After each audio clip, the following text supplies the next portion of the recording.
জয়গুরু, সুপ্রভাত, হরি ওম।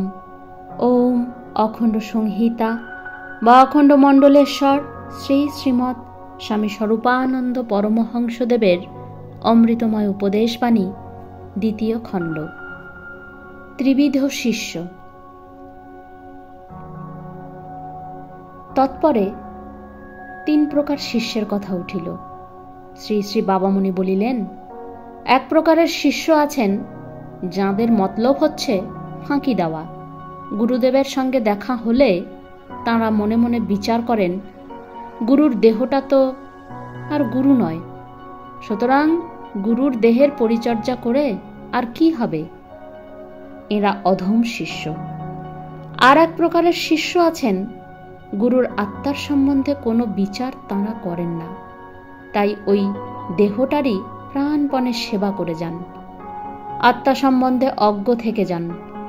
এরা মধ্যম শিষ্য। আর এক প্রকারের শিষ্য আছেন, তাঁরা গুরুদেবের দেহের যথাশক্তি পরিচর্যা করেন, কিন্তু দেহটাকে গুরু মনে করেন না। দেহের অভ্যন্তরস্থ আত্মাকেই গুরু বলে মনে করেন।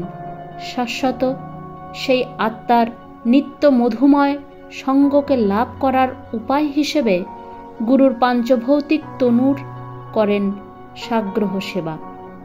এরা উত্তম শিষ্য। পুপনকে আশ্রম, 13 অগ্রহায়ণ 1334। হরি ওম।